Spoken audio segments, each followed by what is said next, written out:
কত বছর পর্যন্ত শিশু দুধ পান করলে, একটা শিশু কোনো মহিলার কত বছর বয়স পর্যন্ত দুধ পান করলে দুগ্ধমাতা সাব্যস্ত হবে, এই প্রসঙ্গে পবিত্র কোরআন এবং সুন্নাহ দ্বারা সাব্যস্ত সর্বোচ্চ 2 বৎসর, মানে 2 বৎসরের মধ্যে যদি কোনো শিশু কোনো মহিলার দুধ পান করে তাহলে সেই মহিলাটা তার দুগ্ধ মাতা হয়ে যাবে।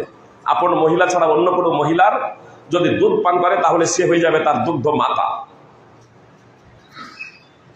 মানে সেই দুগ্ধ মাতার এবার মেয়ের সাথে বা ছেলের সাথে কোনো ওই দুধ পানকারীর ছেলে মেয়ের আপনার বিবাহ বৈধ না, দুগ্ধ মাতা সাব্যস্ত হয়ে যাবে 2 বৎসর।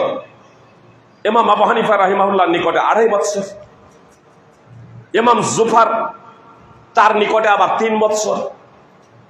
অথচ 3 বৎসর বা 2.5 বৎসরের কোনো দলিল নেই। শব্বির আহমদ উসমানী তাফসিরে উসমানীতে লিখছেন যে পবিত্র কোরআনের আয়াত সমূহ দ্বারা তো এটাই প্রমাণিত যে দুধ পান করার সর্বোচ্চ সময়সীমা 2 বৎসর। তবে ইমাম আবু হানিফা রাহিমাহুল্লাহ যে 2.5 বৎসর বলেছেন তার কাছে কোনো দলিল ছিল, নাউযুবিল্লাহি মিন যালিক। যদি ইমাম আবু হানিফার কাছে কোনো যদি দলিল থাকতো সেই দলিলটা আজকে তোমার কাছে থাকবে না, নম্বর 1। নম্বর 2, আল্লাহ যে বলছেন যে পবিত্র কোরআনে কোনো মতভেদ নেই, মতানৈক্য নেই, তাহলে যদি একদিকে বলবেন 2 বছর রাসূল সাল্লাল্লাহু আলাইহি সাল্লামের জীবনে ভুল হয়েছিল, হানাফি শাফি মালিকি হাম্বলি শিয়া সুন্নি সবাই, হ্যাঁ মুহাম্মদ সাল্লাল্লাহু আলাইহি সাল্লাম ভুল করেছিলেন, মুহাম্মদ সাল্লাল্লাহু আলাইহি সাল্লামের মাধ্যমে ভুল হয়েছিল, তিনি মধুকে নিজের উপরে হারাম ঘোষণা করে নিয়েছিলেন একদা। স্ত্রীদের মনকে জয় করতে গিয়ে আল্লাহ তাআলা পবিত্র কোরআনে স্পষ্টভাবে বলেছেন, ইয়া আইয়ুহান নবী লিমা তুহারিমু মা আহলাল্লাহু লাক তাবতাগি মারদাতা আজওয়াজিক। সূরাতুত তাহরিমের 1 নম্বর আয়াত তাফসীর সহ দ্রষ্টব্য। সবাই বলবে হ্যাঁ মুহাম্মদ সাল্লাল্লাহু আলাইহি সাল্লামের মাধ্যমে ভুল হয়েছিল।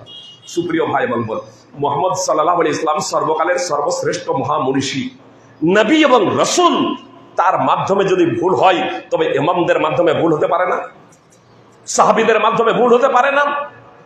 ভুল হওয়াটাই স্বাভাবিক, কিন্তু কেউ যখন বলি যে উমুকের এটা ভুল, তখন বলে ওহ এত বড় ইমাম ছিলেন তার এটা ভুল, আপনি কি তার থেকে বড় হয়ে গেছেন? কোন ব্যক্তির ভুল ধরার জন্য বা কোনো ব্যক্তির ভুলকে ভুল বলার জন্য বড় হওয়ার প্রয়োজন নেই, সমস্ত বিষয় সম্পর্কে অবগত হওয়ার প্রয়োজন নেই।